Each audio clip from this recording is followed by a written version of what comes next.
Hi everybody, this is Corrine Forrest, and today I want to talk to you about comparison versus belief in yourself.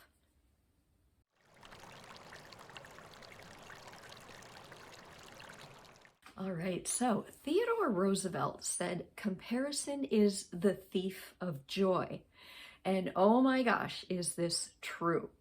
When we start comparing ourselves to other people and what they have or even who they are, we start to feel inadequate or even deflated about ourselves, and so our self-esteem takes a big hit.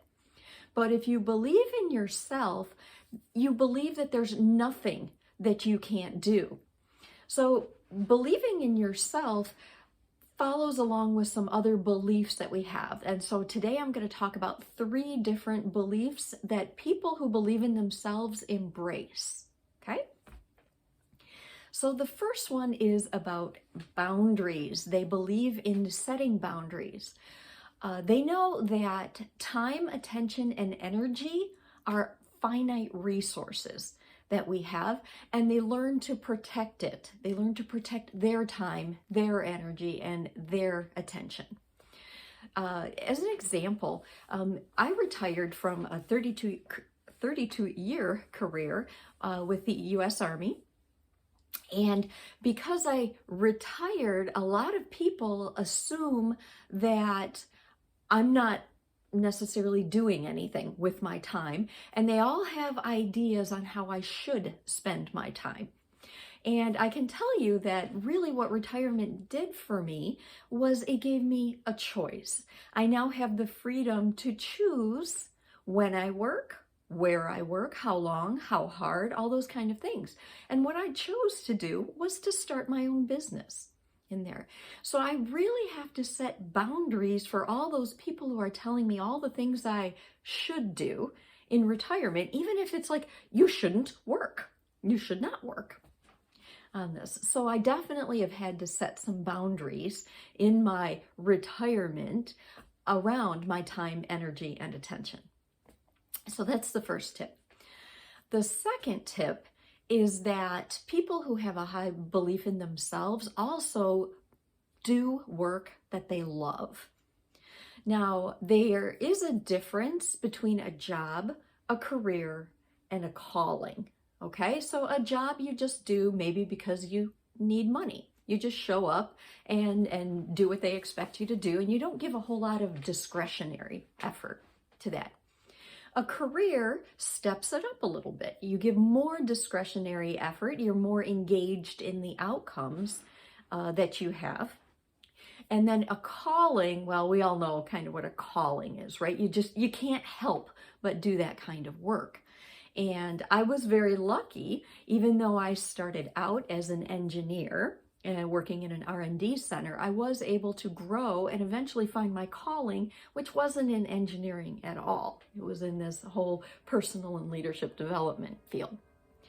So the example that I used for this is that early in my career, I received a promotion into a job in software engineering. And the way the Army defined it at the time, this was in the 90s, was that was embedded software on vehicle systems.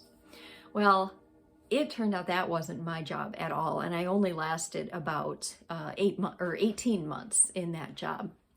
And people who believe that they should be doing work that they love, they take the action to change it. They don't want to go through the misery of just having a job. They would rather work in that career or that calling area. So they network, they get more education if that's what they need, and they look for opportunities. And that's what I did with my software engineering job. Now, literally about 9 months into getting my promotion, I got pregnant with my second child, and I took the opportunity of my impending maternity leave as that opportunity to change jobs. I was going to be handing off all my work anyway. I might as well hand it off and not come back to that area. So I spent the last couple months before I went on maternity leave looking for that next job of mine, and I did find it. So when I came back from maternity leave, I came back into a completely different job that I ended up staying in for 8 years. All right, so my third tip is that people who have a high belief in themselves also tend to believe in something bigger than themselves.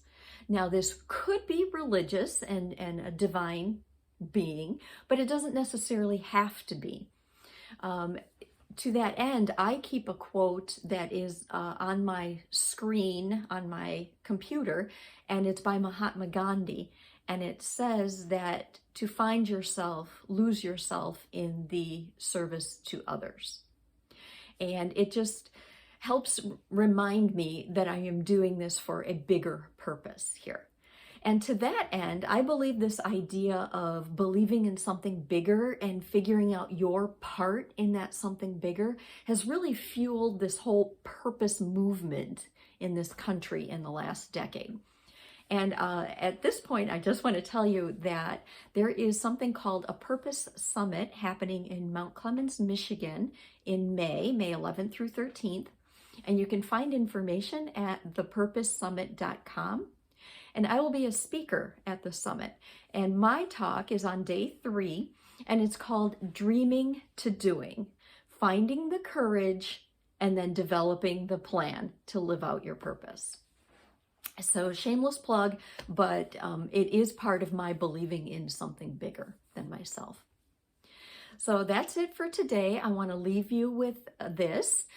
From the lighter side, and that is that my credit card is super nice and always boosts my self-esteem because they like to tell me that I have an outstanding balance. So with that, I want to encourage you to go grab my freebie called Get Real With Yourself, and you can find that at CorrineForrest.com. Until next week, talk to you soon. Bye-bye.